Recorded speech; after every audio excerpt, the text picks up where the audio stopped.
Greetings, Earth Explorers. Welcome to X Squared Radio, coming to you live from Flagstaff, Arizona. Wow, way out here.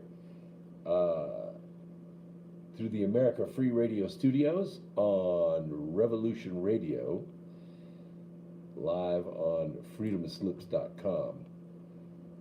We're on the road today, so this is a little bit unique. I appreciate your patience. This is a different technology. I'm not in my home studio, so if you're watching on YouTube Live, we do not have our normal faceplate.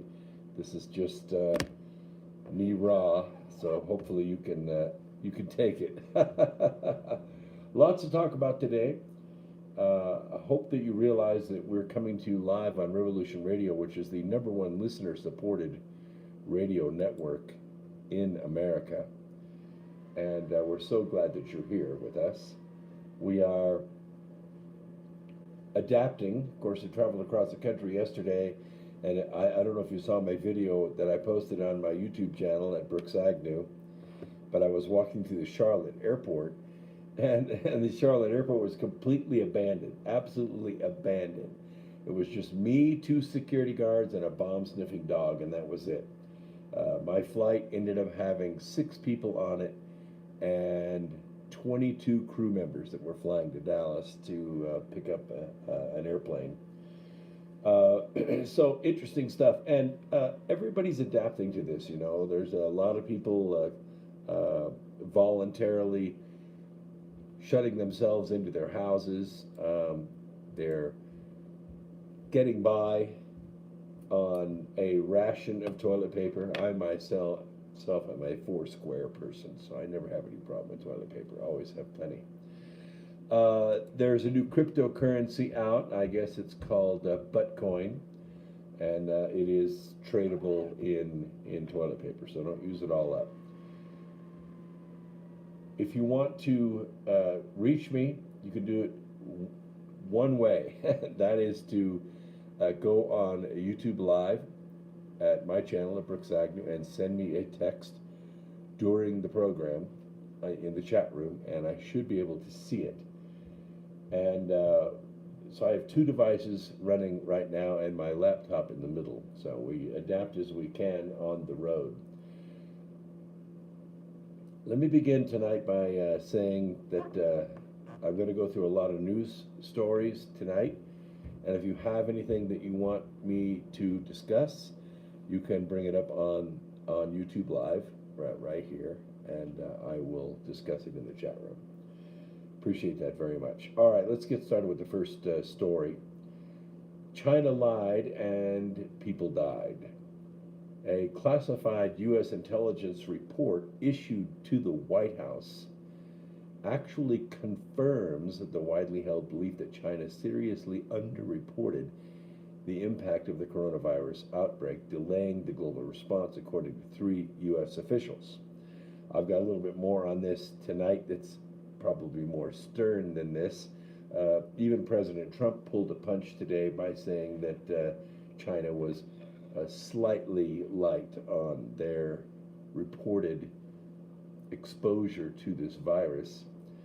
Bloomberg News reported the unnamed officials declined to detail the secret report's contents, but said China's public reporting on cases and deaths is intentionally incomplete.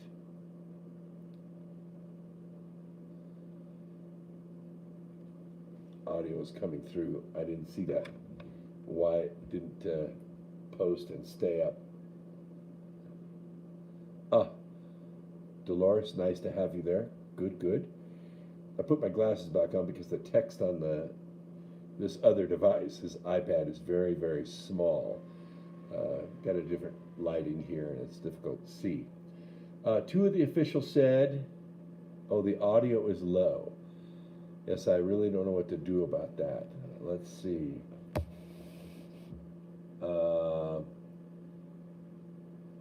I don't know how to turn the audio up on the iPad.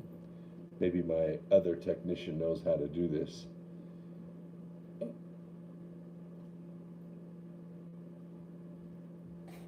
Ah, there we go. Well, that's the volume, Oh, the speaker volume, but I don't know about the microphone volume. Just yell while I talk. Speak louder. Everybody's saying speak louder. I don't know why the iPad's microphone is not that high. I don't know how to change that. Anybody in the chat room know how to put that in? Of course, Steve is saying the audio is fine from where he's at. I could bring it a little bit closer to me. How about that? And I'll just speak a little bit louder. Anyway, two of the officials said the report concludes that China's numbers are fake. The false reporting has led to deadly consequences. Everybody knows this. I was Sunday night very, very stern on this. On Tuesday, Dr. Birx, she's a big hero and everybody really likes her a lot. Very level headed lady. She's the State Department immunologist coordinating the White House coronavirus task force. She said China's public reporting impacted the initial reaction of nations around the world to the outbreak, and it's true.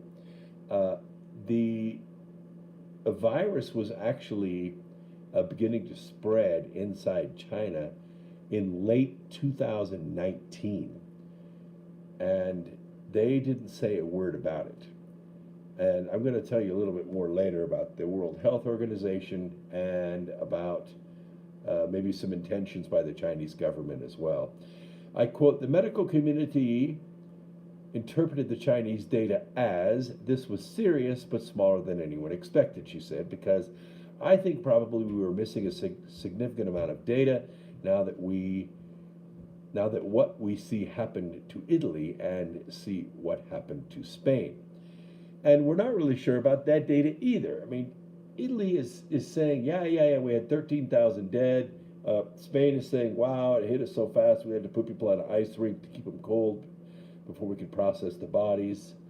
And this is just, could be, a result of socialized medicine. You know, socialized medicine is designed to keep you healthy. That is to say, if you keep yourself in good health through preventative visits to the doctor, then you won't get sick. If a whole lot of people get sick, it will very quickly overwhelm a socialist system. And the reason is because the doctors are not paid. And if they're not paid, you're not going to have any doctors, and that's just the way it is. Have you heard anything about the activation of Navy fleet to the Caribbean for exercises? I have heard a little bit about that. China has no new cases according to what they say. Yes, I understand. I understand. Uh, but I don't know if I believe that or not. Bloomberg noted that stacks of thousands of urns outside funeral homes in the province of Hubei have fueled public doubt about the numbers presented by the communist regime. China has publicly reported just 82,000 cases and 3,300 deaths. The U.S. currently has the largest reported outbreak with more than 200,000 cases and more than 4,600 deaths. But see, I don't trust those numbers either, because what they're saying is people that die of any kind of flu are being called coronavirus. People that die of pneumonia are called coronavirus. And this is not accurate at all. Worldwide, at the moment, 925,000 cases have been reported with 46,388 deaths. I'm not buying that either, because in Italy, they said they had 13,000 deaths, but when they checked the bodies to see if they actually had coronavirus, only two bodies had coronavirus. The rest had something else.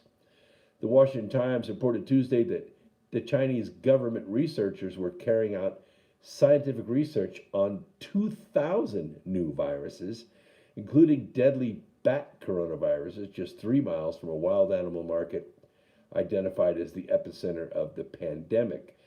The novel coronavirus strain that has prompted unprecedented shutdowns of economies worldwide is believed to have mutated from infected bats sold at the Wuhan market. Now, you gotta put in italics believed to have been.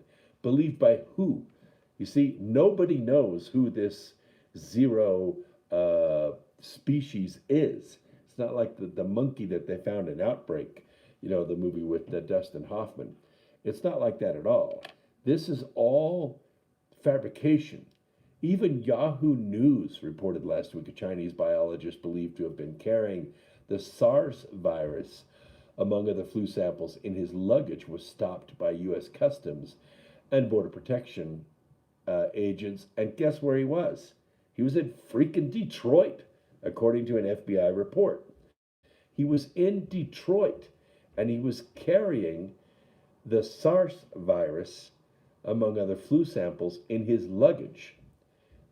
First of all, if he was authorized to carry that, why would he have been stopped by the FBI? If he was not authorized to carry it, what the hell was he doing in Detroit? Secretary of State Mike Pompeo has accused China of covering up the extent of the problem, particularly as the virus emerged in the first weeks of January.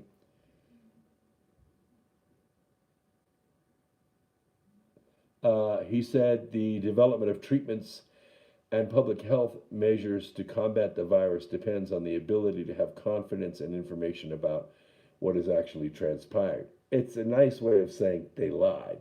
They didn't tell us the truth.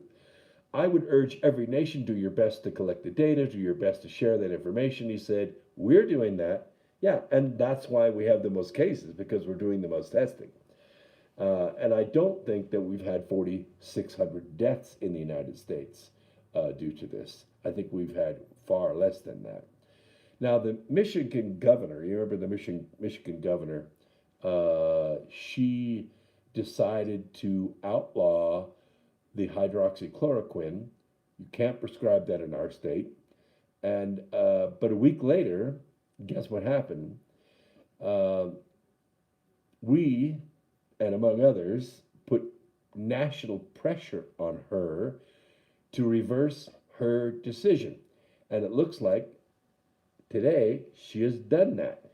Last week, Governor Whitmer sent a letter warning physicians and pharmacists of punishments for prescribing hydroxychloroquine and chloroquine, despite a major study recommending COVID-19 patients be treated with hydroxychloroquine and azithromycin to cure their infection and to limit the transmission of the virus to other people in order to curb the spread of the COVID-19 in the world. And that's a quote.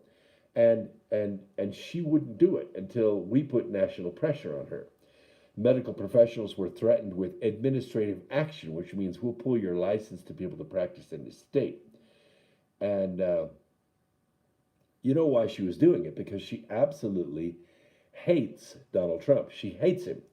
And any kind of success that he could possibly be thought to be having with this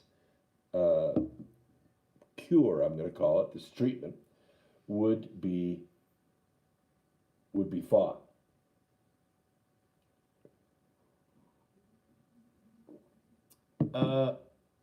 So how quickly things change. Now she's begging the feds to send her hydroxychloroquine. Quote, we want to ensure that doctors have the ability to prescribe these medicines. You think she's going to be around in November? Well, I think she probably will be. You know why? Because the people that live in Michigan, they're stupid. The people that live in Michigan are just flat ass retarded. They are. I mean, come on, look what they've done. They got Rashida Tlaib as a congresswoman from Palestine representing them in Washington, and they have this governor.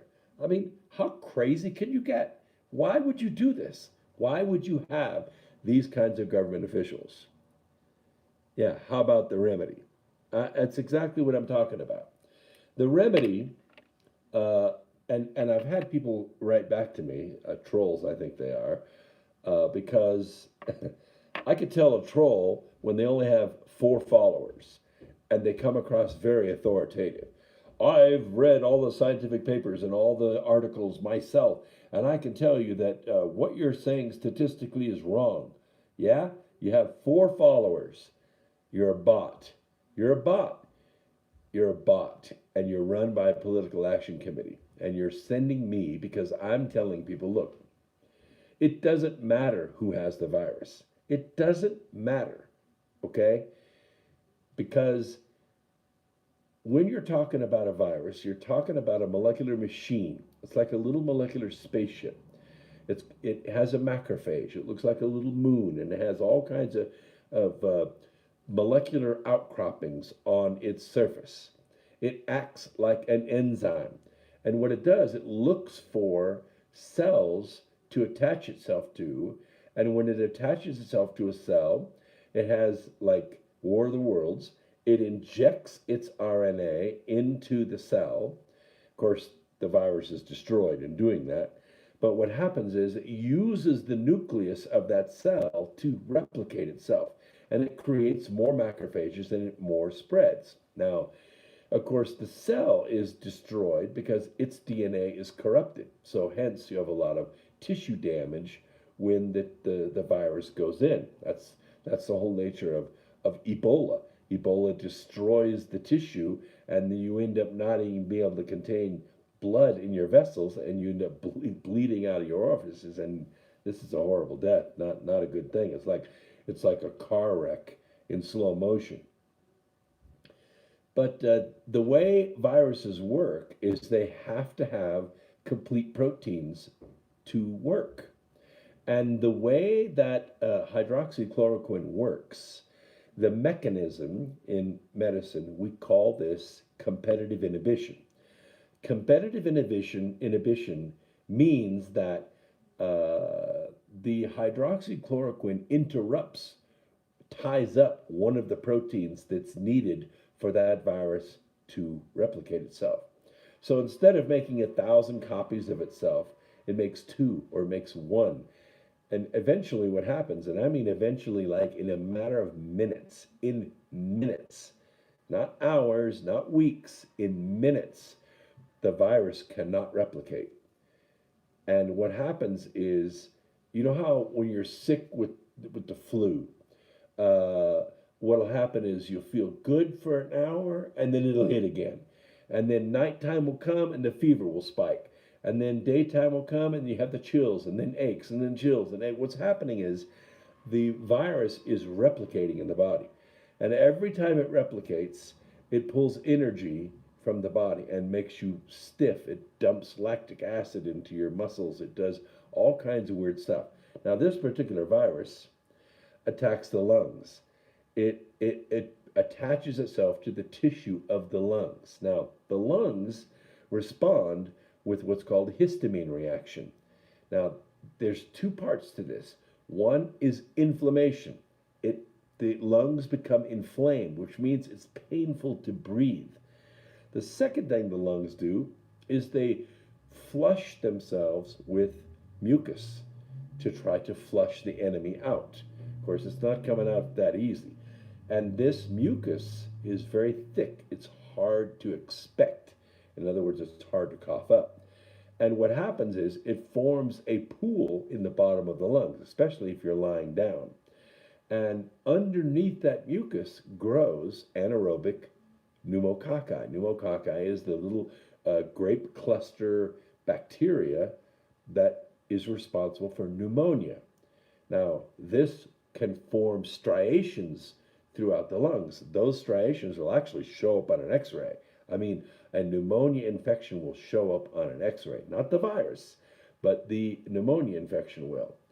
And what happens is the pneumococci, the bacteria itself, I mean, they're kind of always in your lungs, but you have enough oxygen in your lungs to keep them at bay because pneumococci are anaerobic. That is to say, in the presence of oxygen, they do not thrive. They thrive away from the presence of oxygen. In other words, under that pool of mucus. So if they thrive, they will begin dumping their waste product. And their waste product, their poop, their pee, as it were, is poison. It's poisonous. And because the pneumonia is occurring in the lungs, which is already very close to the blood vessels of the body, you get toxemia very quickly. That is to say, the pneumonia puts toxins into your blood system. Now, you have a couple of organs in your system that can remove that. One is the liver, and of course, the other is the kidneys. And the kidneys, they're not that big. They're, a little larger than this mouse right here. And they will begin actively trying to remove those poisons, but it can work so quickly that it can actually kill your kidneys. And once your kidneys die, you're done. In a matter of a day, you're going to be finished. You will not be able to get the poisons out of your blood and you will die. So the coronavirus itself doesn't kill you. What kills you is the pneumonia that it allows to grow.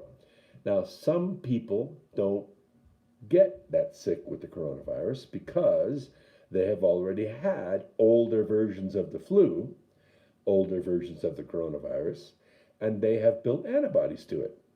And so the antibodies can fight off some of the coronavirus, and you never get that. You never get that reaction. You'll remember when SARS hit. When that virus hit, or actually I'm talking H1N1. When H1N1 hit, it was mostly young people that were dying from this. They were getting very sick, they were getting immobile, and they were getting pneumonia, and they were dying. And they died by well over 10,000, maybe 20,000 died. The issue is that they were too young to have developed any immunity to any flus. And so the H1N1 went a long way to making children sick. Older people, I'm not talking over 70, but older than 30, had already had the flu 2 or 3 times, and they had developed antibodies to older versions of the flu, and they were able to fight off the H1N1, so they didn't get sick. And I think a lot of people have contracted this virus, and they've done okay with it without any medication. But let me tell you what hydroxychloroquine does. When it interrupts that protein and that virus can no longer replicate, within hours, the virus is gone. It doesn't matter what your immune system is doing relative to the virus. What then matters is your immune system relative to the pneumococci that's growing in your lungs. If you've gotten to the point where you've developed pneumonia, or you're developing pneumonia, it comes on pretty quickly, by the way. It can come on in less than 24 hours. Then you take the zithromycin. Now, it's also called the Z-Pak, and it's just a broad spectrum antibiotic that is very effective to that particular bacteria. There are other companies that make other broad spectrum antibiotics that are just as good. What I like to see is sensible consideration of this, because when you see this political reaction to this, like the governor of Michigan, and then this governor of Nevada. Let me read this really quickly. Chief medical officer who advised Nevada Democrat Governor Steve Sisolak to issue an emergency order banning the use of anti-malarial drugs, hydroxychloroquine and chloroquine, in his state to treat the coronavirus. The guy didn't even have a medical license to practice in the United States, not even from here. His name was Ihsan Azam. And he has an impressive resume in epidemiology, but his lack of a license to practice was spotlighted 2 years ago by the Washington Times when he testified in court regarding the administering of certain drugs.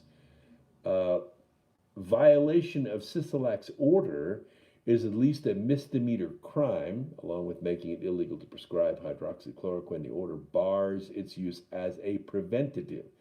Meanwhile, the Food and Drug Administration issued an emergency use authorization late Sunday, allowing doctors to prescribe chloroquine phosphate and hydroxychloroquine sulfate.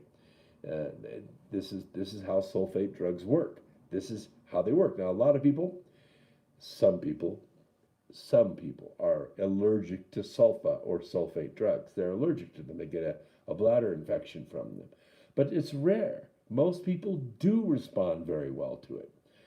As a doctor who works in New York City hospitals found 100% success treating COVID 19 patients with a combination of this and the Z-Pack. And of course, maybe zinc sulfate, which is also another sulfate that you can use. Now, late last week, the governments of Italy and France approved the use of the drugs to treat COVID 19 in response to a study done by Dr. Didier Raoult, who is a professor of infectious disease in Marseille. Didier's study used Z-Pack and hydroxychloroquine, and he had 100% success with it there. I think it was 355 patients. There's another doctor he's actually a Hasidic Jew treating people in the Jewish village in New York. He also had similar success. Virtually every single patient that he treated was cured. And the reason is that this attacks the virus. It doesn't do anything to the body. It might make your heart race a little bit and maybe some heart palpitations or arrhythmia, but all that can be monitored. Along with the Sistilac, Michigan Democrat Governor Gretchen Whitmer, that's what I was talking earlier, banned it, and now they have both reversed their positions. And here's what I said a week ago. I said a week ago that by Easter, there will not be an active pocket of coronavirus in the United States. I know it was bold. I know I got a lot of flack for it, but you know what? We're a week away from Easter. Holy Week is about to begin. This coming, I think it's begun, hasn't it? This Friday is Good Friday, isn't it? Yes. So by Easter, this is going to happen. Right now, there are 20 million doses, 20 million doses inside the United States. And they are ready to be overnighted to any clinic anywhere in the United States. In some cases, it'll be same-day delivery. Same-day delivery to any outbreaks of coronavirus in the United States. Now, it's important that the cure outdistance the spread, hence the travel or the home quarantine. If we could stop people who are infected from infecting other people, I also am a professional statistician. So people often say, well, this thing is growing exponentially. No, it's not growing exponentially. In order to grow exponentially, you need to know what the exponent is. So, for instance, if you had one person that had it, and they infected one person, and then those two people infected 4 people, and those 4 people infected 8 people, you see how that goes? That's not exponential. That's linear. Exponential means it swoops up like this. What you need to do is say that 2 people infect 4, 4 people infect 16, 16 infect 196, and now you see that's exponential. X squared is exponential. But it isn't like that either, because one person can infect 50 people. If a person is asymptomatic and they go to a movie theater or they go to spring break on the beach and they, share beer shotguns with 200 other people, guess what? Yeah, one person just infected 200. Yes, I know, Good Friday's in April. I understand that. We're in April. Hello. I'm not saying it's April Fool's either, even though it is April Fool's, and you might be an April Fool, but we are already in. All right, so Easter is the 12th, right? So we're not in Holy Week yet. It's this Friday that begins it. I get you. All right, or this Sunday that begins it. So by Easter, this is going to be over. But we have to slow the spread. If we slow the spread and increase the cure, I did say the word cure. It's not a treatment. It's not anecdotal. Anecdotal means nothing to me. If it works, it works. All we have to do is make sure that it's disseminated correctly and quickly, and it will work. And so I'm saying by Easter, there will not be an active pocket of coronavirus in the United States. Will there be sick people? Yeah. Will there be people with coronavirus? Probably, but not active pockets because we will get the cure to where it goes. Now, here's the issue.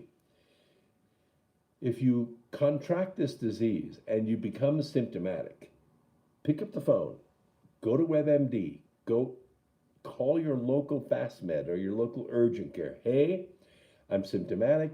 I have fever. I have chills. I have muscle aches. I'm coughing. They're going to say, okay, you probably are positive.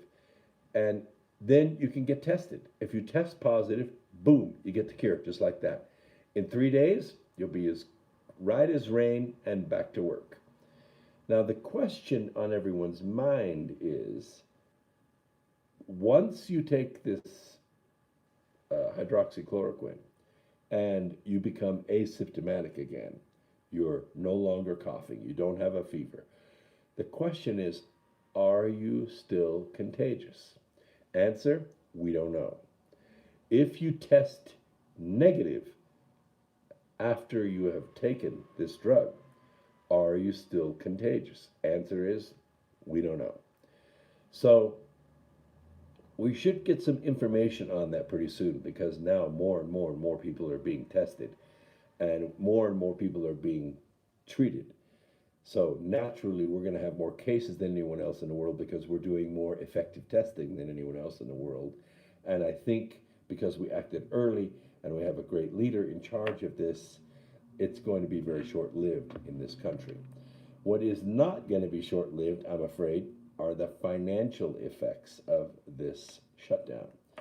And this has really been the core of this entire thing because those of us that know, are aware of what's going on, we see right through this.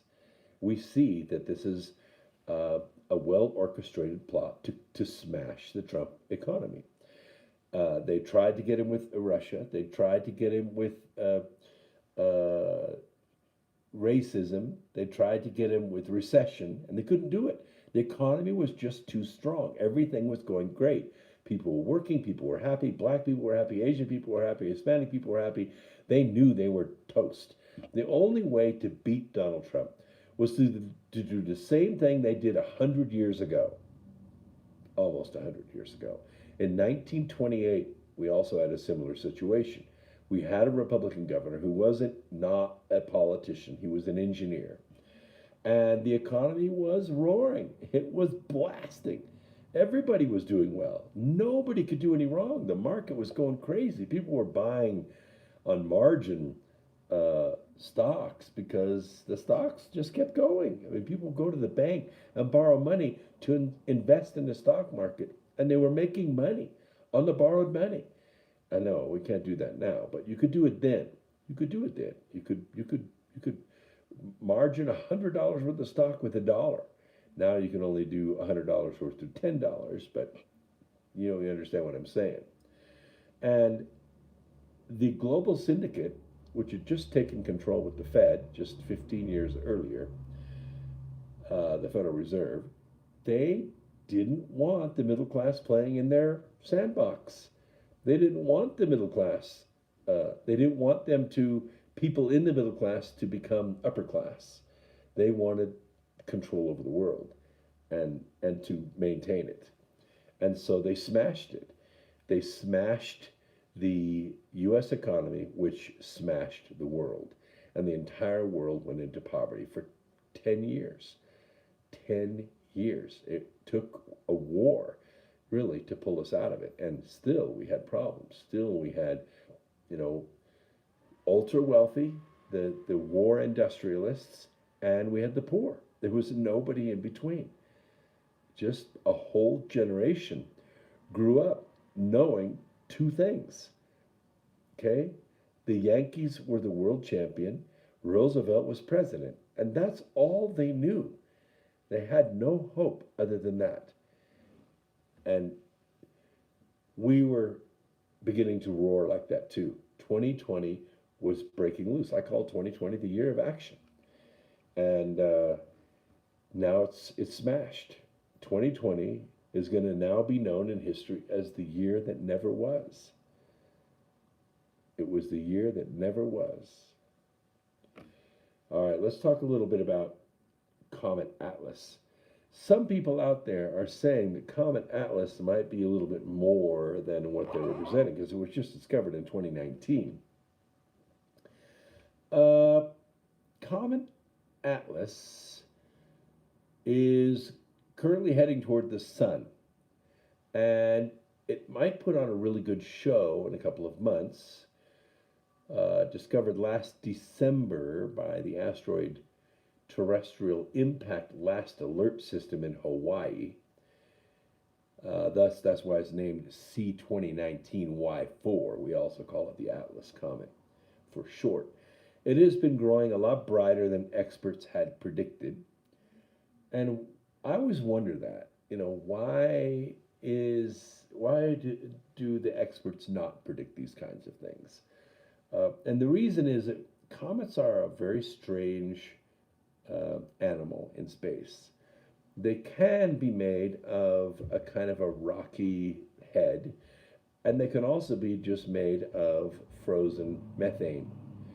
And of course, typically what happens is these things get close to the sun, the head begins to receive a lot of infrared radiation from the sun. It gets above 3 degrees Kelvin, which is the cold blackness of space. Yeah, Dolores says, comets don't worry me. Planet X is up there now. Okay, well, you've discovered it, but no one else has.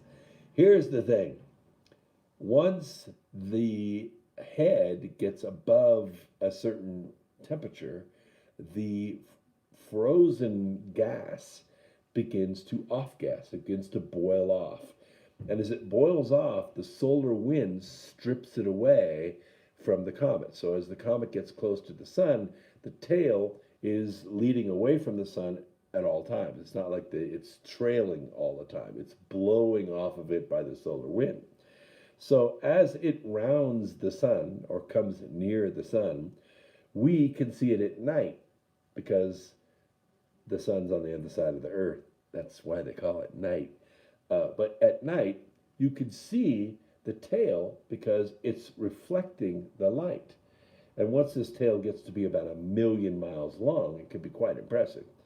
Now, if the head is very large, then, like, remember Hale-Bopp? Hale-Bopp you could definitely see with the naked eye. And with binoculars, it was just a big fuzzball, but that was pretty spectacular. And then Elenin, you remember Elenin was coming in? Oh, it was going to be the extinction level and all that, and I sized it up and how far away it was from the sun, and I said, nah, this thing's going to evaporate. And that's exactly what happened. It totally evaporated. It was a non-issue. This one is a little tighter. It's a little more incorporated. That is to say, the head is not just a bunch of ice chunks traveling together in space. They're actually bonded together. So it's pretty tight. But there are two questions. Either the head will survive the trip by the sun, or it won't. And if it doesn't survive, then it's going to evaporate in space. If it does survive, then it's going to come around again in about 1,000 years. Depends on what its orbit is. And that's the unpredictable thing. Because as they're off-gassing, it's a little bit like having retro rockets on a spaceship.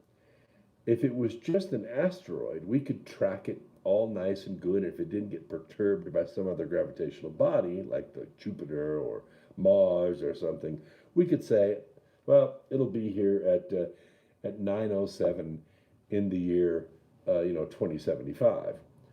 But comets are a little bit different. Comets, because they off-gas, they move. Their pathway through space moves. And they can move quite a bit. They can move quite a bit. And the earlier that they move, the harder it is to predict where they're going to go. And this one is going to move quite a bit. And this is evidently why it's so unpredictable. Uh, those of you who have been tracking this comet note that it jumped from a magnitude 17, plus 17, which means you're not going to see it without a professional scope, to just plus 8 a month later. So in February to March, it jumped 8 orders, 9 orders of magnitude. It's really, like a 4,000-fold increase in brightness. Now, at such a rate, it could be visible to people in zones free from light pollution with the naked eye by the end of March for sure. A comet grows brighter as it moves closer to the sun because it burns more intensely, it off-gasses more of its frozen volatiles, we call that. And because of their nature, it's impossible to predict whether they will remain intact. The heads might break up into several different heads, and then you're tracking a whole population of bodies through space. And it's possible that this could get all the way up to a -5 or -6, which is quite bright. It's about as bright as Venus. The location of the comet is also notable. Unlike more recent comets, it will be best viewed in the northern hemisphere, which is where we live. Otherwise, you have to go to Australia to really see it. If the comet lives up to its potential, it could put on a show not seen since Hale-Bopp back in 1997. Interestingly, the comet is following on a nearly identical path to the famous Great Comet of 1844, a trajectory that would give the comet a 6,000-year orbit that would take it out of the solar system. Some have suggested an ancient supercomet may have once broken apart along the same trajectory, leaving the smaller comets for us to observe. And that is quite possible. By the way, if you go back and you remember the Great Chicago Fire. Remember the Great Chicago Fire? I have a story, and I've reported on it a couple times on this program in the past,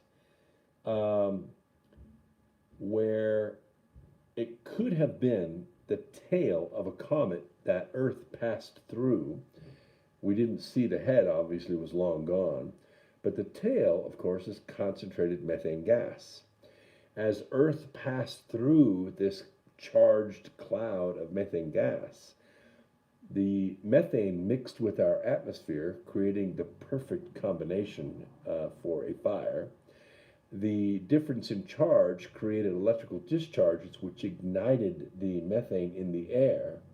And those people that witnessed the Great Chicago Fire said that the fire didn't burn up, it descended out of the sky. And when it did, it burned steel and stone to the ground 5 minutes by the watch. This is what witnesses said. Now, a lot of people evacuated the city. They ran outside the city into these, scrap yards that they had outside the city. And many people were found dead in groups. And there was no physical harm to them, except that the metal coins in their pockets were fused together. The coins were fused together because of the electrical discharge. I agree. And we think that maybe there were electrical bolts coming out of this fire in the sky, and it was killing these people by electrocuting them, by lightning bolts. Now, we have a good record of the Chicago fire, but what we also have are records of fires over a 5-state region. There was an individual who was working at a sawmill, and the sawmill had clear-cut a forest. That is to say, they cut down every single tree, and they had processed the logs. And he was at the mill, and he saw a horse coming running out of the forest. running across the stump area, and the horse was on fire. The horse had been caught somehow in the fire. Now that's pretty hard to do, to catch a horse in a fire, because the horse can run like 40 miles an hour. So what he did is he jumped into a sluice pit that was about 3 feet deep in water, and there were slabs. Slabs are where, the sawmill will actually cut through the log, and it will peel off slabs about this wide, and with bark on one side. They don't use them for lumber, they use them for other things, but they're just left there. And so what he did is he flipped the slabs over this pit, and he jumped into the pit waist deep in the water and pulled the last slab over the top of him. Now, when the fire went past him, and this is the crazy thing, there was nothing to burn, right? The trees were already gone. They were just stumps and dirt. The fire went right overhead. He said it sounded like a tornado. And the water that he was waist deep in underneath these slabs began to warm up. That's how hot the air got. So he kept splashing the water up on himself and up on the wood to keep it from burning. Finally, it went by. And when he was able to crawl out of there, of course, the slabs were just charred black on the top. And every single stump, as far as he could see, was gone to the ground. Now, stumps, they don't catch on fire like a forest fire, right? Forest fire, you need a forest, but the forest was gone. This fire came down out of the sky and burned everything to the dirt.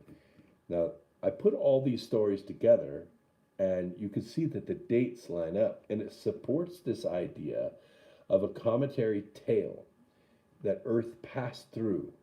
And as it passed through this cometary tail, it ignited into a huge methane cloud, and that cloud descended from the sky like a fire tornado and just cleaned everything off right to the dirt over a 5-state region. It's interesting when you put the whole story together, and I'm not saying that will happen with Comet Atlas. Atlas is a long ways from here. It will pass between Mercury and the sun. It'll actually pass inside Mercury's orbit. That's how close it'll get to the sun. And that's why I don't think the head is going to really survive. The Great Comet of 1844 did survive. It went by, and we had a lot of meteorites that came through into the atmosphere, so much so that paintings were drawn of this event. And then the comet left. And of course, it's on a 6,000 year orbit.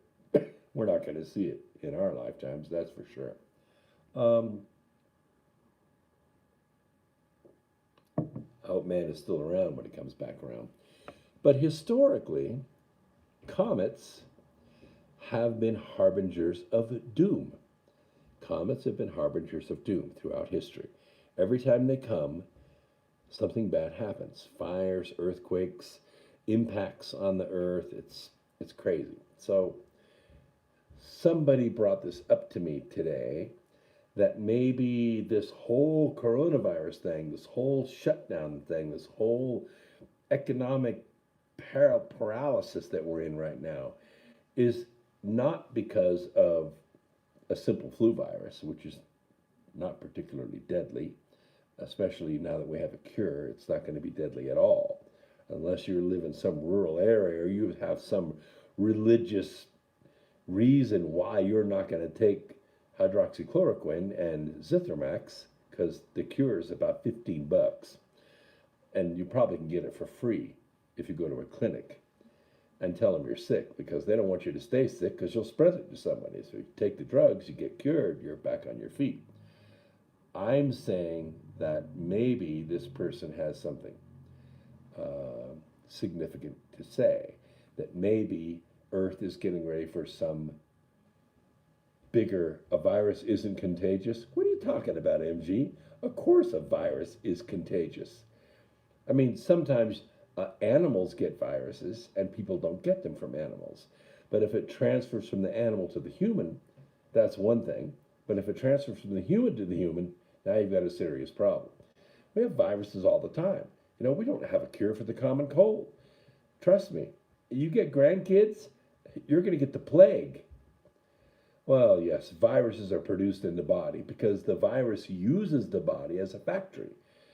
The virus, either it is the most primitive life form ever because they don't respirate, they don't eat, they don't excrete, they can stay dormant for who knows how long until they reach a suitable host, or they're the most advanced life form because they don't breathe and they don't respirate, and I don't know. Either they're alive or they're not alive, but not in the classic sense. Earth itself is more live than viruses are. So, yes, viruses are not a life form that we would consider a life form. And by the way, that's probably why UFOs don't really come, what, a virus in our body to burn off toxins.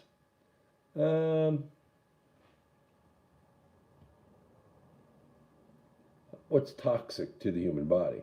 What's toxic to one person is not necessarily toxic to another. I mean, alcohol is toxic, nicotine is toxic, but we sustain it okay. We sustain it okay. We can process it. There are all kinds of toxins. Carbon monoxide, um, uh, arsenic in our soil is toxic, but we can clear all that stuff out. I don't know that. I have friends who think that maybe there's a purpose to this virus, that it's supposed to be here, it's supposed to do something, but there are others, and I think there's a bigger school of thought out there that this virus is not natural. This virus was manufactured. This virus was engineered, and it was released on purpose. And I'm going to cover a little bit of that too. The thing that really upsets me about it, and I think upsets most people about it, is that for some reason this virus has become political. And I think it's because of the influence that Donald Trump has had on the world, not just the United States, but the whole world. He's changed the landscape for the global syndicate. The global syndicate no longer has their way, and they don't like that. They want to have their way. They want to have the rulership over the world. And America's standing in the way of doing that. And so they want America out of the way. The best way to do it is with an engineered virus. When you look at the way that the virus was perpetrated upon the world, it fortifies the idea that maybe this was done with a purpose behind it. And that's the most frustrating thing about this, that may in fact be true. And so therefore there are politics that fall into this as well. And that's why this story about Barack Obama claiming that Trump is responsible for the COVID-19 outbreak because he is a climate change denier. I'm not kidding. Former President Barack Obama took to Twitter yesterday to make a veiled criticism of President Trump for his position on climate change, which he's been doing for a while. Of course, you realize this is a multi-trillion-dollar world takeover. And he linked it to the current spread of the coronavirus. I quote, "We've seen all too terribly the consequences of those who denied warnings of a pandemic," Obama posted along with a Los Angeles Times article about the Environmental Protection Agency issuing new fuel efficiency standard. I continue the quote. "We can't afford any more consequences of climate denial." What the hell are you talking about? You're saying that COVID-19 is a result of denying climate change. I don't know what to say. I go on. He says, "All of us, especially young people, have to demand better of our government at every level and vote this fall." You see, the political aspects to this just make you want to, I don't know, drink more beer. Trump has been critical of the resources and protocols his predecessor left in place to handle a pandemic like the coronavirus. We inherited a mess, he said.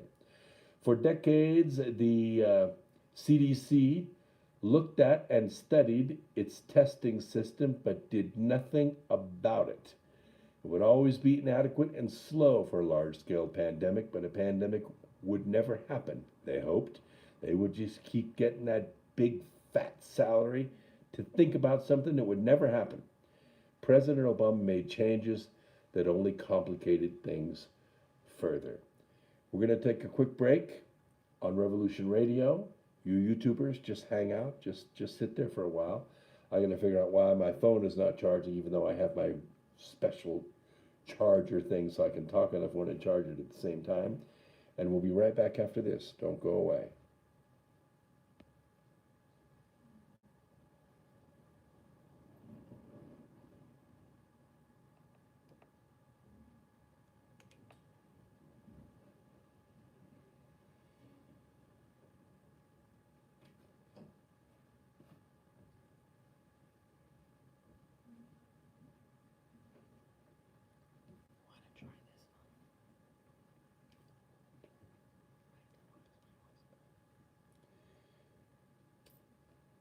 I love these. The chats come on and then they disappear. She said something about beer, and I can't read it now. I'm sure it was funny. What I'm trying to do here, see, my charge is going down, but I have this adapter. It should be charging and talking at the same time. This is why.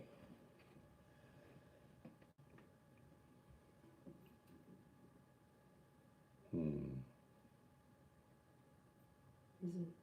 Well, try changing out the block. That's just what I was gonna do. Yeah, just unplug that USB and plug this USB in that one and plug it back in. It's possible it's just a charger.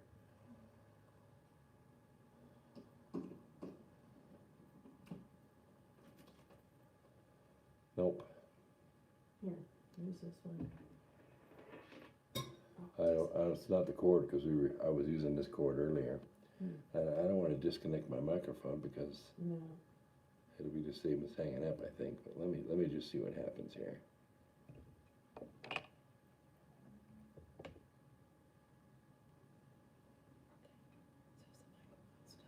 Yeah, it's on speaker.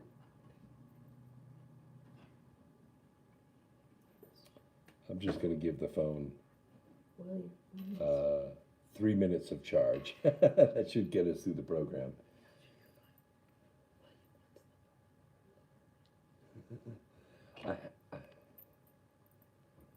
That's so weird. That should work because they can hear me, but see, that's the charge. It should charge and talk at the same time. yeah.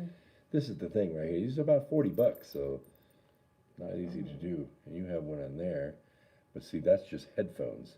This is good. microphone and headphones. So that's all right. It'll jump back up here. We'll come back on about 2 minutes after.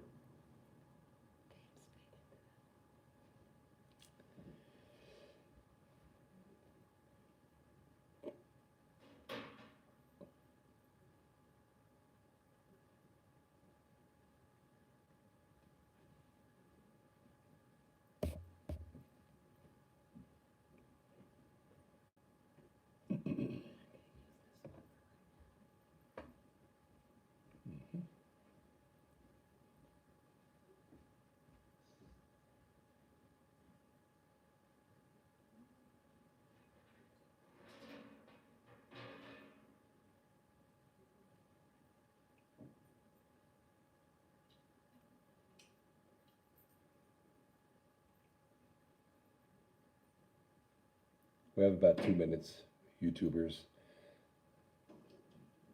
I wish I had a way for the chat to stay up. The body can create thousands in the body at any time. Oh, millions. Yeah, absolutely. I mean, depends on the body. It depends on the size of the body, too, and the metabolism of the body. The body can make a whole lot of virus very, very quickly. see, we're already back up. So in one more minute, we'll go back. What they say, silence is golden.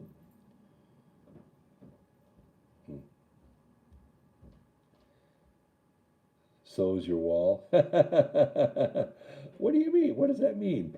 They say silence is golden, so is your wall.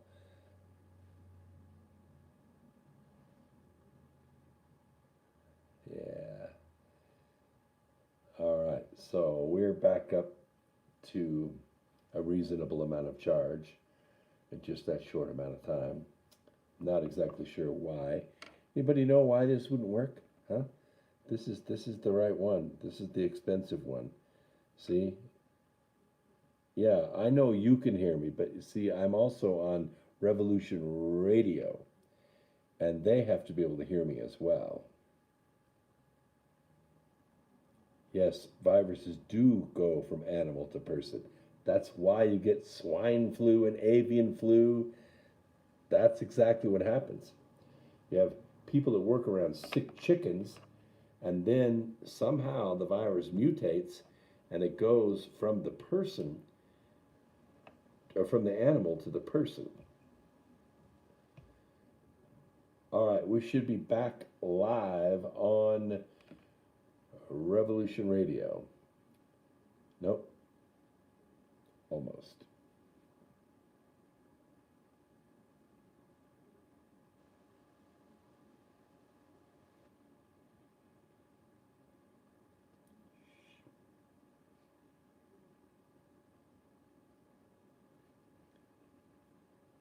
How about it, Mr. Producer? Are we live yet? I noticed that the studio is running about 1.5 minutes behind the actual clock, and that could be why we were having a problem syncing up earlier. All right, we should be live. There are always politics surrounding these kinds of things, and what really is disappointing is to see the former president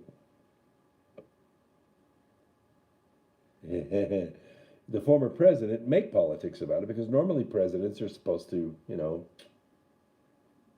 keep their mouth shut when the next president. That's the way our system works.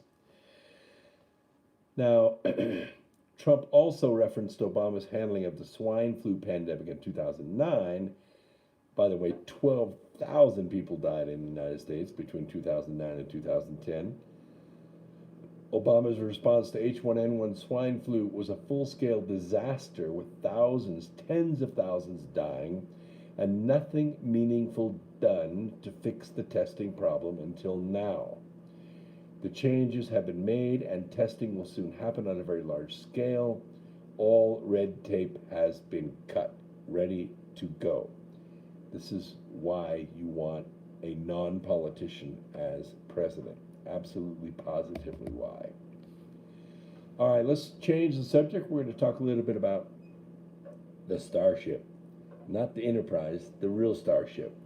SpaceX is about to start putting the latest prototype of its Starship Mars colonizing vehicle to the test.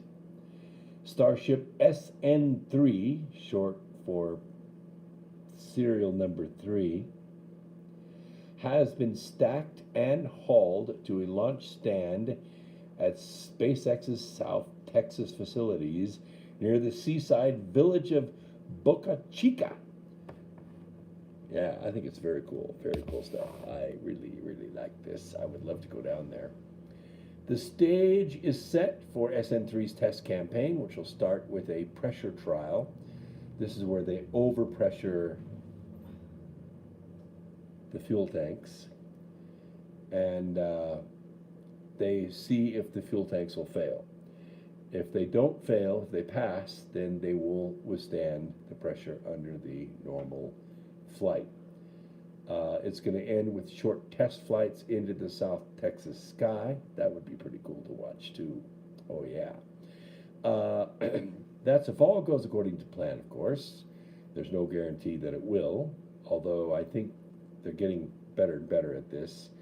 2 previous Starship prototypes, they didn't make it past the pressure test hurdle. But I have a feeling this one will. And the reason is because the previous tests, they were using carbon fiber. What day of the comet that is true? I don't understand what that question is. The comet's out there now. If you have clear sky and you have darkness, which means you don't have a street light or city lights or something like that competing with you, no light pollution, or if you're at pretty good altitude, like here we're at about 7,000 feet, you should be able to go out with a simple pair of binoculars and find it. It's going to be near Mars. So if you take out your a phone app, which has a planetarium built into it, the phone app does, and you look out for Mars, Atlas is going to be pretty close to that. So within, I don't know, this far of Mars in the sky, you should be able to find it. And it'll just going to appear like a little fuzz ball. It's not going to be a sharp star or a planet, like or a satellite going through the sky. It's just going to be a little fuzz ball. It's moving pretty good clip, but it's still, it's going to be a fuzz ball. It's when it gets past that and the tail is stretching out into space because the solar wind is blowing it off the head, then you can see the tail behind it. That's when it gets pretty spectacular to watch in the sky. Some comets, back in 1844, that comet you could see in the daytime. I don't know anyone who was alive at that time, but I read stories about it, and I can tell you that, yeah. Well, a vaccine, MG is talking about a vaccine in the chat room. A vaccine is a totally different thing. Probably a vaccine for this virus is going to be built a different way. Normally what they would do is they would take live or dead portions of this virus, and they would make a vaccine out of it, inject you with it, and then your body would build antibodies against it. You would catch kind of a mild case of the flu, and then you'd be immune to it.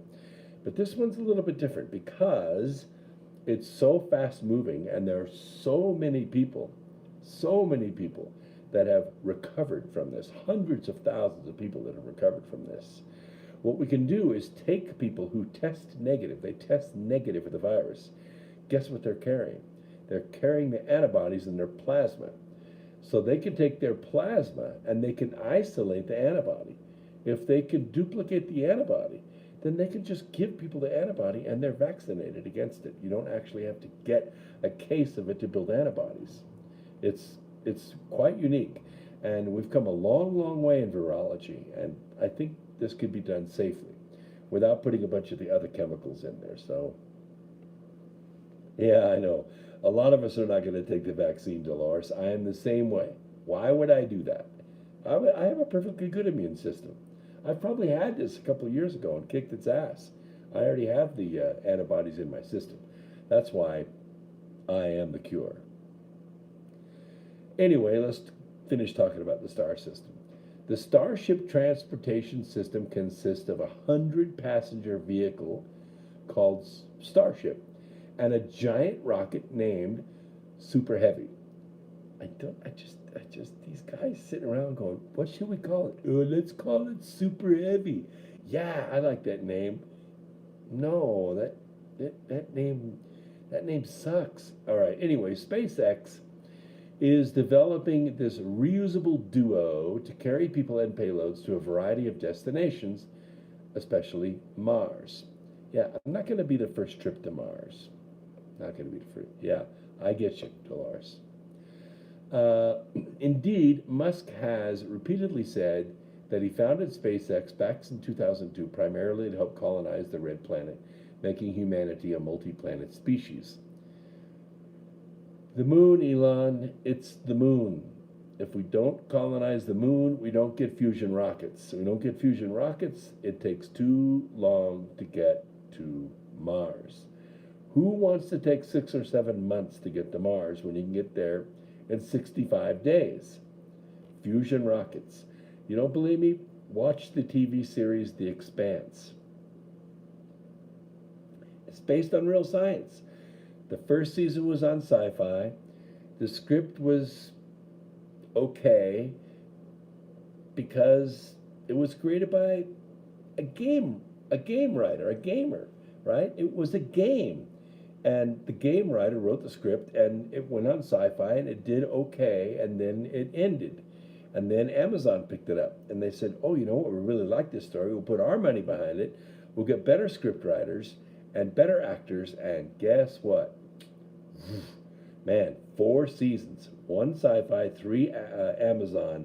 I promise you, it's a little soap opera-y sometimes, but the technology is glorious. Everything except the alien stuff, okay? But all of that. The fusion rocket is the key. The fusion rocket gives us the ability to have thrust long enough to get high enough velocities and also artificial gravity, about 1/5, 1/6 or better, which means you're not weightless during the entire trip. You're like walking around and stuff, you know, pouring a glass of stuff and drinking something out of a glass because you have gravity to hold it in the glass, right? And that means all your plumbing and stuff works right. So SpaceX is way up to the final Starship design. Oh, I was going to tell you about the fuel tanks. You see, the original fuel tanks, the reason they didn't pass is they built them out of carbon fiber. They thought, well, it's lighter and it's stronger and blah, blah, blah, but they couldn't hold the pressure. So then they made them out of aluminum. And the aluminum could hold the pressure, but it was heavier because it had to be pretty thick. So Elon said, you know what? Screw all this. We're going to make it out of stainless steel. Yeah, well, stainless steel's way stronger, like 1,000 times stronger. And so because it is, you can make it thinner. And so what they did is they made this Starship out of stainless steel. And that's why it's going to pass the test. And that's why it's going to work. So serial number 4, SN4, will likely perform the first high altitude test flights, which will get up to about 12 miles above the Earth. That's about 20 kilometers. Such milestone tests might be just around the corner. SpaceX representatives have said the first operational Starship missions, likely launches of communication satellites to Earth orbit, could happen as early as next year. Now that's pretty quick. You don't see that kind of progress and that kind of move out of governments. And that's one of the reasons why I wrote the book, Asteroid Mining, the Future of Energy. By the way, it's in full color. I had to do it. I had to do it because the technology was so good and the pictures and the graphics were so good. It just didn't do it glory or justice in black and white. And so, oh, David, thank you very much. David says, I'm thinking the global oil dump at below production cost might be due to a new energy system about to be introduced. Agnew made a $5 donation. You could be onto something there. You could be onto something there, David, because I have often said that Earth has had kind of a symbiotic relationship with mankind. And in that respect, what Earth did is it kind of gave humans a jump start. A jump start. They gave us wood and forests to burn, right? Build houses and fires and all that. When we graduated from that, we learned about natural gas and we learned about oil, and that will power Earth for a couple hundred years, and then it's going to be done. And then you go on to the next energy source. So we thought, okay, well, that's uranium, but the problem is that uranium has the problem of nuclear waste. You have to dispose of it somehow, and that stuff hangs around for like 14,000 years. And the more you make, the bigger the problem you have. You end up with a big pollution problem because this is all artificial. We have to, massively enrich this stuff by slamming neutrons into it at high speed. The neutrons stick to the nucleus, increasing the molecular weight and making it much more radioactive. And then what we try to do is use the heat of those neutrons coming off to boil water, make steam and turn turbines, but then we have to control it all with lead And that's difficult to do because the lead then becomes saturated itself because of the neutrons coming off, and hence you end up with nuclear waste. So I don't think that crutch is going to work. What I think is that Earth, whoever designed it, put these jumpstart systems in place so that we could get to the point where we can travel to the moon. Now, the moon has been exposed to billions of years of solar radiation, and they really haven't had any oxidative exposure. And so helium-3, which is basically helium less one neutron, is everywhere, and it's frozen. It's just sitting there. And all we really have to do is go harvest it. It's only 2 days from here. 2 days, that's it. Just like right around the corner. Probably easier to get there than it is to get back to Charlotte right now. But you get to the moon and you core drill, say, the Shackleton crater or one of the other craters that has helium-3 frozen in the bottom of it, and you package this stuff under pressure because it's going to start wanting to expand if you take it away from its 5-degree Kelvin existence. You bring it to Earth and you convert all of the nuclear power plants over to fusion power using helium or helium deuterium as the source. Now, the difference is that when you fuse helium-3 and deuterium together, or helium-3 and helium-3 together, it does take a little bit more activation energy, but once you get it lit off, you could just keep feeding it to it and keep the magnetic fields that it takes to fuse these things together, and you get the heat, you make your steam, and guess what? Zero radioactivity. Nada. What you do get is you get protons coming off, but protons are positive charge, and they can be collected with an electrical grid. Hence, electricity, you see, and you don't get radioactivity.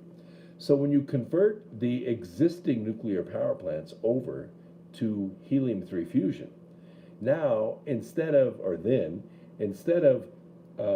powering a nuclear power plant for 3.5 years using fissile material that's either recovered from nuclear weapons or enriched by enriching uranium, you have a 100-year fuel supply. 3 years, 3.5 years compared to 100 years. That's a big difference. A big difference. Plus no radiation. What will happen is you're going to lower the cost of electricity to the level that anybody could afford it. In fact, it'd be virtually free to everybody. Free energy. Free electricity. Yeah. Instead of a $300 or $400 light bill, it would cost you maybe $20 or $30, just enough to pay for the infrastructure and the maintenance on it, and that's it. You don't have to pay for the power because the power comes from the moon. So the key to survival of the human race and the expansion of the human race is the moon.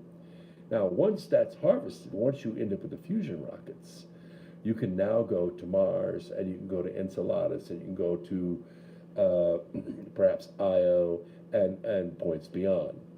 First, of course, with unmanned missions and then manned missions, but this is the point. You have to have fusion rockets to be able to do it. You have to have fusion power for the human race to stay. So when people keep asking you the question, why should we go to the Mars or go to the moon when we have so many problems here? Well, because if we don't go to the moon, mankind will eventually outstretch his resources here on the planet, and the race of mankind will shrink back to nothing. They're riding horses again. I know, you're all saying, wow, what a wonderful time to be, riding on horses again and, living off the land and blah, blah, blah. Listen, those days were very polluting. The 1800s, very polluting on the planet. Very rough.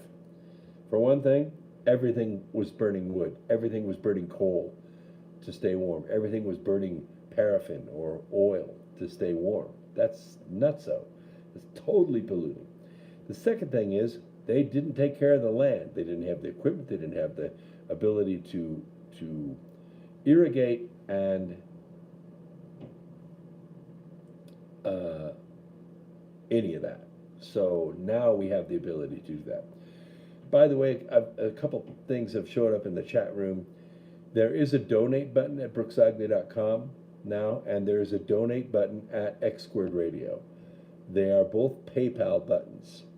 I am working on a Stripe button, and I'm working on a Apple Pay button. I don't have them done yet. They take a little bit more to do, and then I'll be able to have those up. But right now, it's PayPal. You don't need a PayPal account. You can use a credit card. You can use a debit card. No problem if you want to make a donation. brooksagnew.com, the donate button is right on the front. Yeah, Trump just bought 6,000 acres to frack. Yeah, maybe. You know, fracking is hurts the groundwater, I believe, because I was in the oil business for a while. What you do is you drill down into rock, and you know there's oil there, oil's close by, but it can't flow to the hole because the formation is tight. That is to say, very low porosity. The oil's not able to get through the looseness, the graveliness, or the sandiness of the formation. It's not sitting there in a big pool under the ground. It's sitting in what we call a petroliferous zone. And so in order to get that to the hole, what we have to do is put pipe down the hole with two packers on them. You have a packer above and a packer below. And what they do is when they lower those down, they inflate the packers so they seal against the sides of the wall. And then in the space in between, in a perforated set of pipe, they pump acid. And usually it's sulfuric acid. And it's pumped under high pressure, 200 or 300, 400 pounds per square inch. The packers hold, and the acid begins to eat its way under pressure through the softer part of the rock to create a passageway or a web network of rivulets, let's call it. And then when the pressure is released, the gas will push the oil to the hole, and it will flow to the hole, and then you'll be able to pump it out. The issue is that sometimes that petroliferous zone, it may be 3 feet thick or 12 feet thick, it will pass into other zones. Now, typically, these are, when you're fracking, you're about, anywhere from 900 to 3,000 feet deep. Sometimes a little deeper than that. But see, that doesn't affect aquifers. It doesn't affect groundwater. It's too deep. Groundwater or wells or any of that are going to be about 300 to 350 feet max. If it's deeper than that, it takes way, way more power and way more energy to get it up. You're talking the irrigation pump then. You're not talking about potable water. Potable water is going to be artesian. It's going to be runoff. It's going to be filtered from lakes and rivers and things like that. It's going to exist no more than 350 feet deep. So that is a problem. Sometimes it can break, the oil can break through into the water zone and upset the water table. The other issue, and this is a myth, is that it will cause earthquakes. I don't see it. Never have known it to happen, because the fracking takes place so close to the surface, and it just doesn't affect the plates that would cause earthquakes. Oklahoma was once an ancient lake bed, okay? Most of the wells are around between 1,800 and 3,500 feet deep in the, same thing with Kansas. It's called the Chat Formation.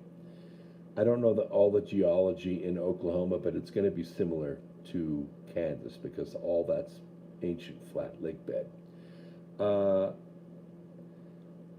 What passes through that area is called the New Madrid Fault System.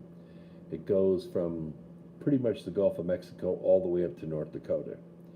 The reason that this earthquake fault system is so sensitive is because it's not, you don't get liquefaction, because you have such tremendous limestone formations in that area that when you have An impact, an earthquake that happens in one place, it can transmit through the solid rock 30, 50, 80 miles away, and you'd be able to feel it. Oklahoma has hundreds of small quakes every single week, and they always have. I lived in Southern California half my life.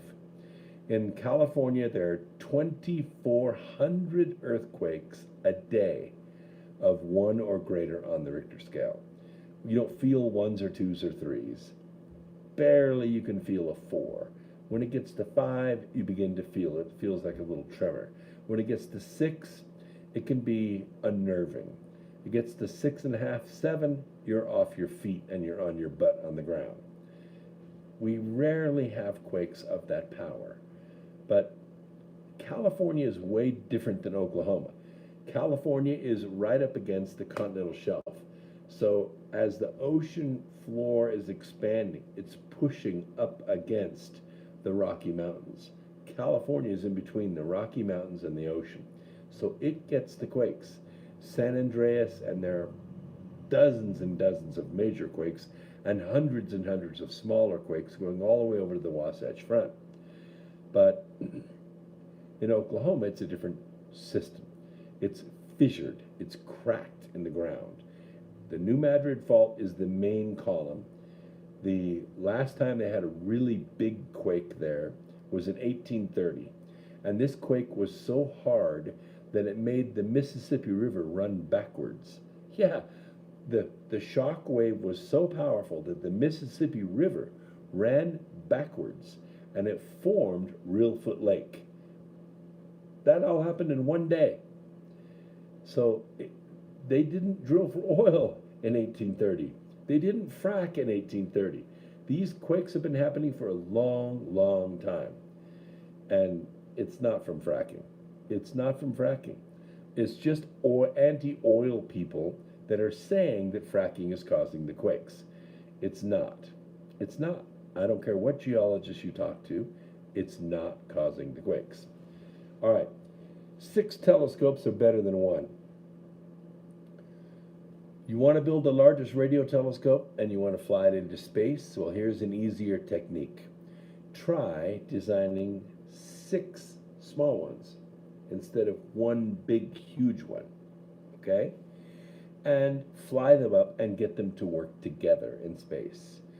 That's the approach of NASA's new Sun Radio Interferometer space experiment. It's called Sunrise. It's scheduled to launch probably around July of 2023.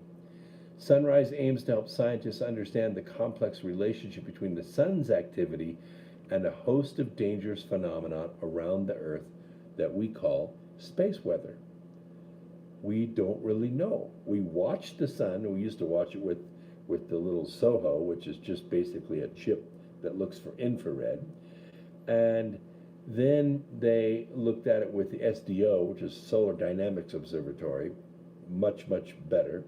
Now we've put the Parker Observatory up there, and it's going to get closer, and it's going to take a look at the magnetic fields of the sun.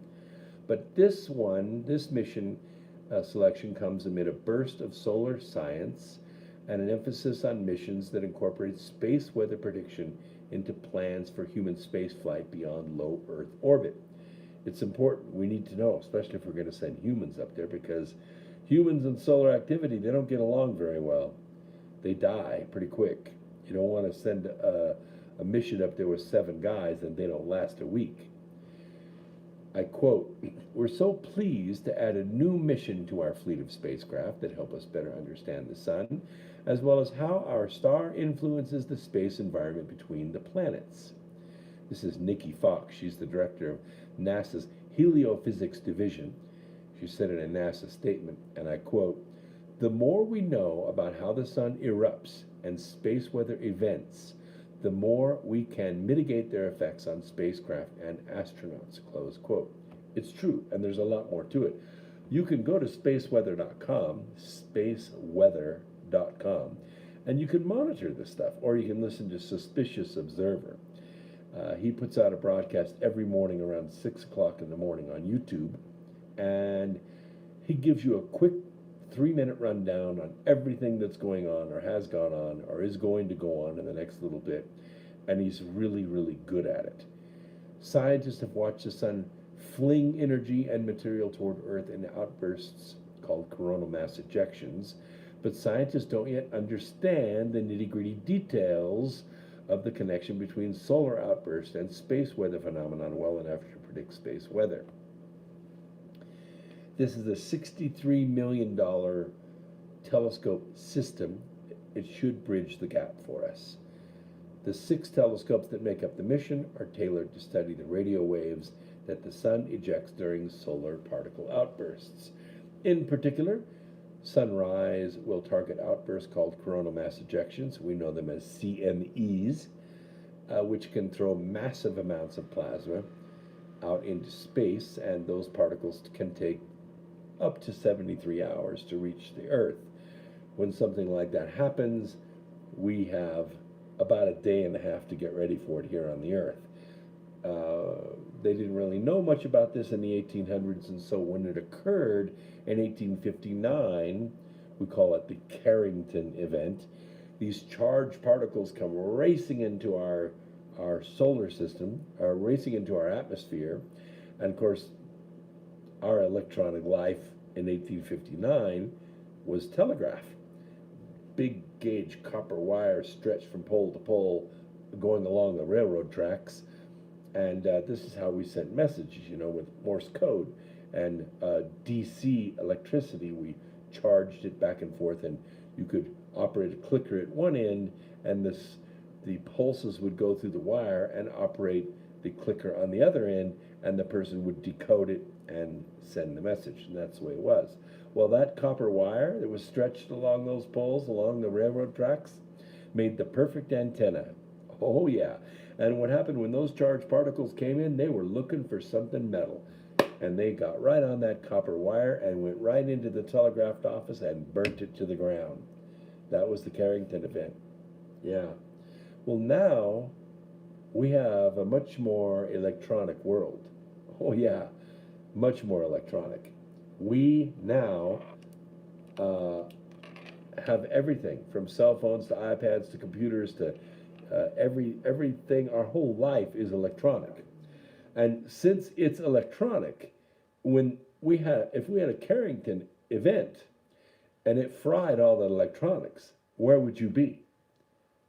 Yeah, where would you be? You would be back in the early 1800s again. Could you survive? Well, your tractor wouldn't drive, your car won't drive, your cell phone won't work, your iPad won't work, your Wi-Fi won't work, because believe me, all those little antennas that you have all over your house with your router and such, they're going to pick up that signal, and they're not going to last. Now, we might be able to get the big transformers to last because we have plenty of warning. It's not like this sneaks up on us like an electromagnetic pulse from a nuclear weapon. We see it, and hours and hours and hours later, the charged particles reach here. When that happens, we just disconnect the bus bars in the substations in your neighborhood. Yeah, your lights go out, but they send a little broadcast out through the EAS, the Emergency Alert System, and say, hey, Dolores, we're going to shut your lights off for about 7 hours while this big coronal mass ejection goes by, and then as soon as it's safe again, we're going to reconnect everything and power everything back up. So make sure to go get some dry ice from the store and toss it into your freezer to keep your food from thawing out, and we'll see you in about 7 hours. We're going to shut it down at midnight, and we're going to turn it back on at 8 o'clock in the morning. Sound fair? You see, that's what solar weather warning could do for people on the Earth, and that's why this antenna is so important, or this telescope system is so important. So these are toaster-sized satellites that'll spread out across about 6 miles in space, orbiting Earth at an altitude of 22,000 miles. This is a geosynchronous orbit. That orbit will keep sunrise well above the ionosphere, which blocks radio waves of the relevant frequencies from reaching Earth. From that perch, the flock of what we call CubeSats, these are little tiny satellites about this big, and there are some issues with these satellites. They have a series of sensors on them. but then they have a core set of electronics that's pretty common. They usually have a radio board. We typically call this a Zigbee board in our business, and various firmware and software that they can update from the ground to keep it current. The issue is that a lot of these satellites can be hacked and by malicious characters because of the open architecture and the the software, the basic software structure that's used. It's not like Windows. It's an open architecture software that people use to program in. You can write in C++ or you can write in other language forms, but the software itself is pretty easily hacked. So the cybersecurity is much tougher, much harder to accomplish. And typically that's why these systems cost so much money, is because so much security has to be put in place to stop that. Let's see here. I quote again Justin Casper. He is a space scientist at the University of Michigan. He's actually the leader of this mission.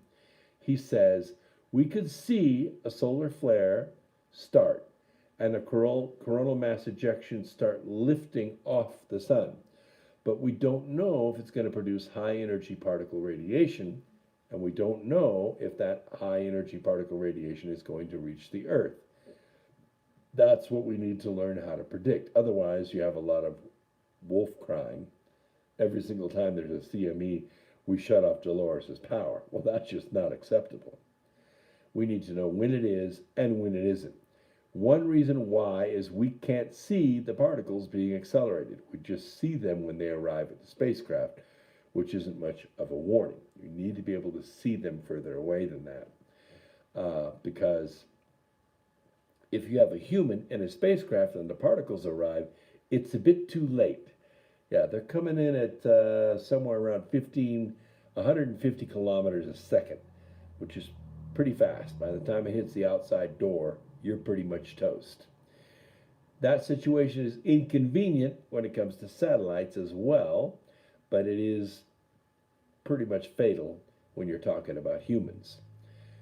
Knowing which part of a coronal mass ejection is responsible for producing the particle radiation is going to help us understand how the acceleration happens, Mr. Casper says.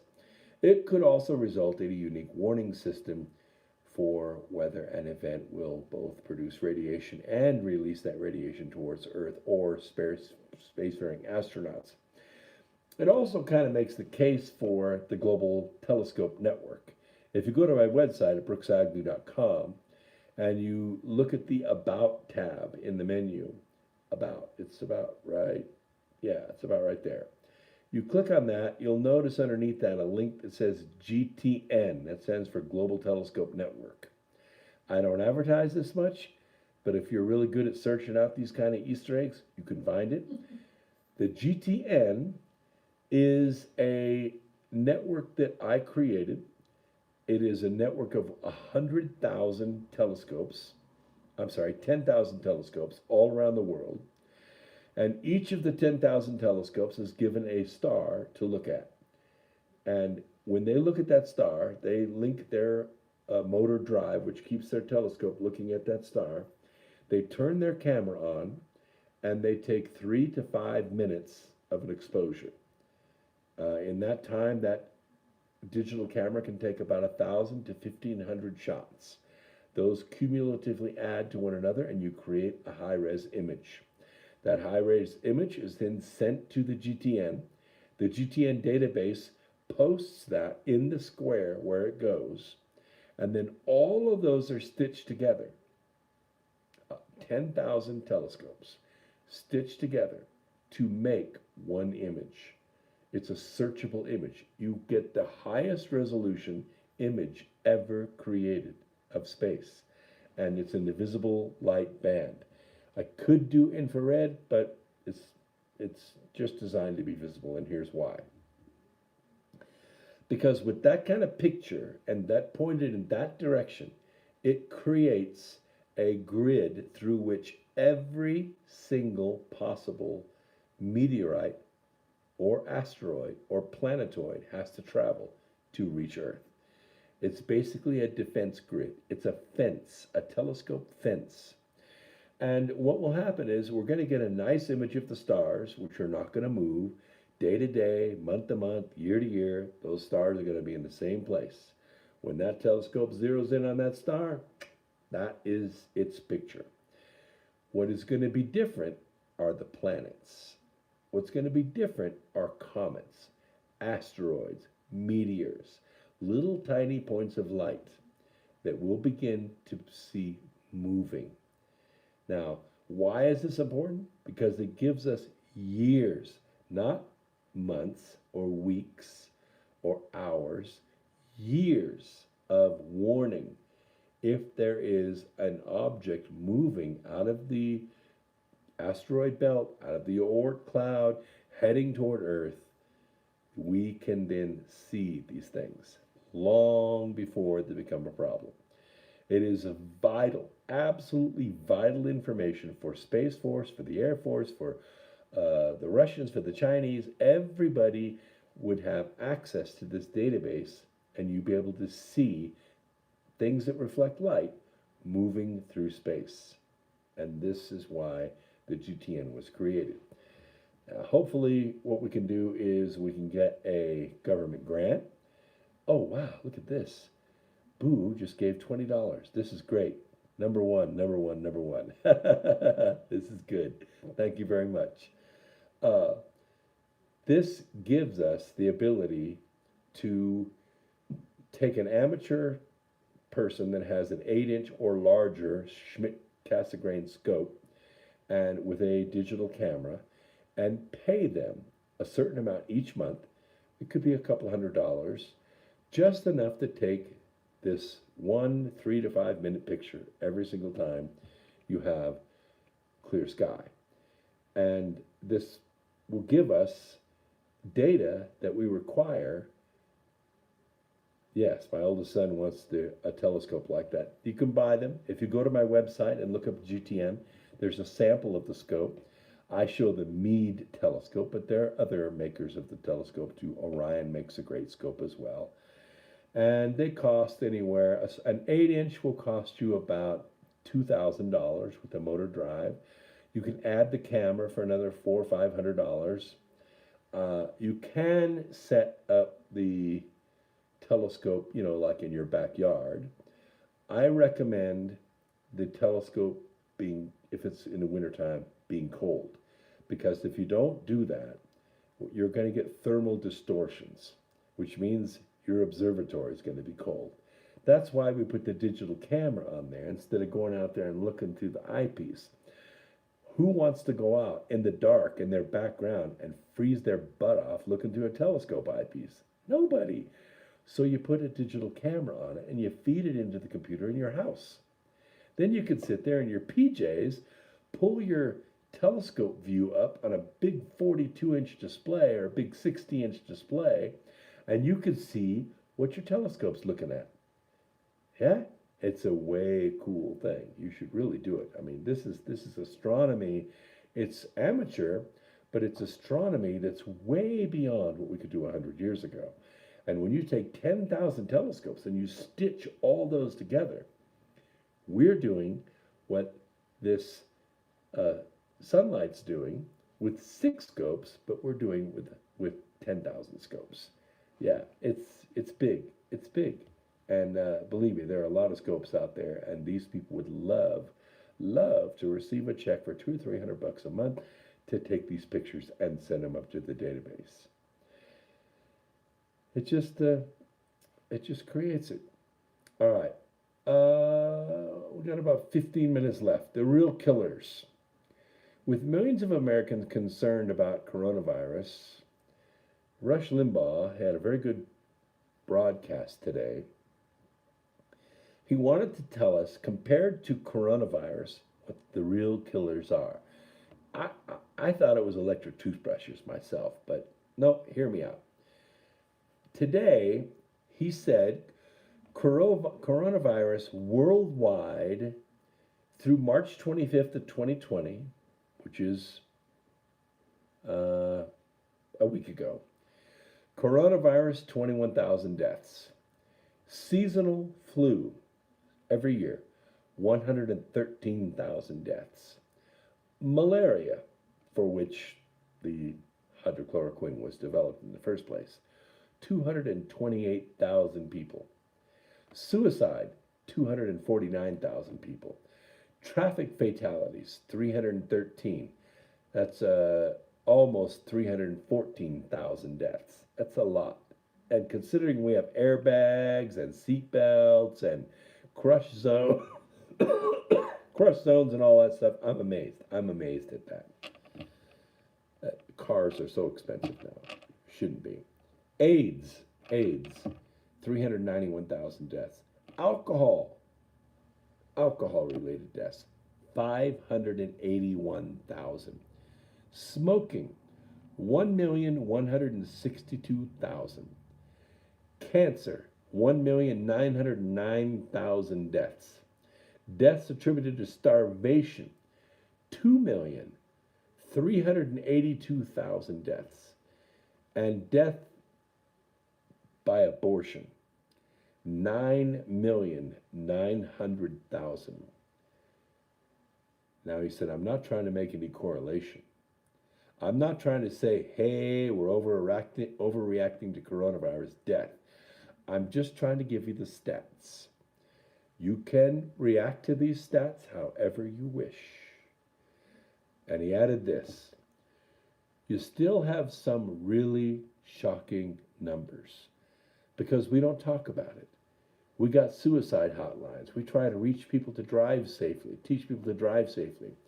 We do whatever we do with AIDS. We tell people to drink responsibly, tell people not to smoke.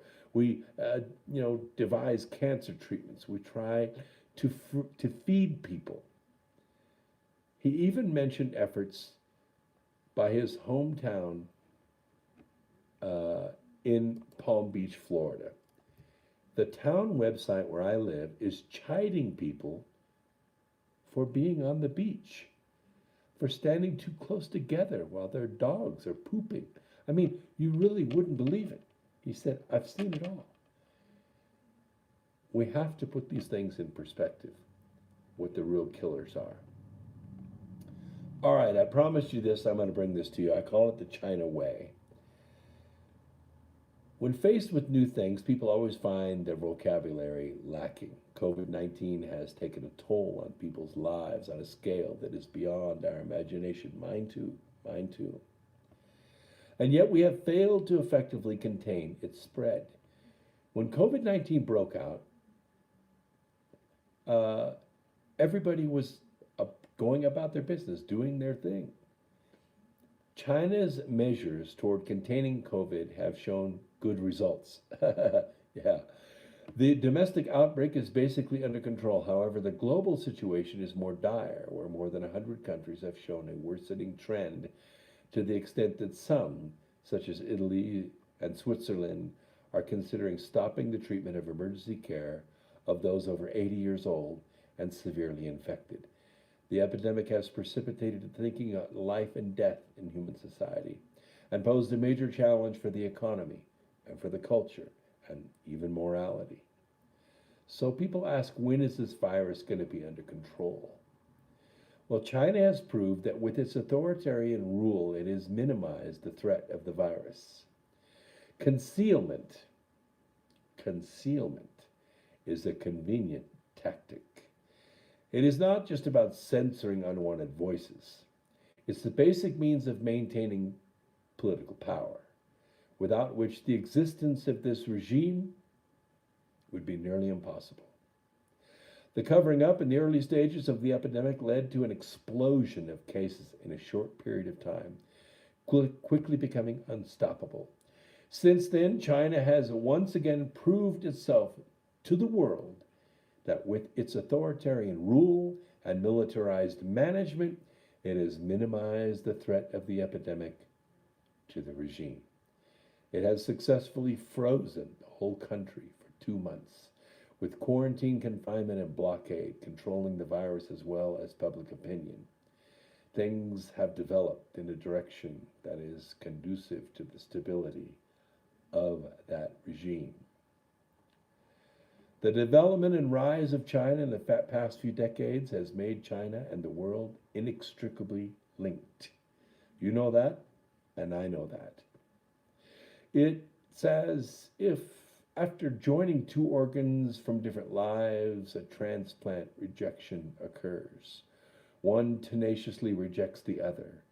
We can imagine that a scenario of mutual defeat is inevitable, and the only question remaining is who survives and who dies. China has solved a lot of its problems during its development. At the same time, it's never denied its original intention, which is to build a socialist society with Chinese characteristics. For a long time, driven by capital expansion, the West believed that the accumulation of wealth would accelerate China's realization of democracy and freedom. It didn't work.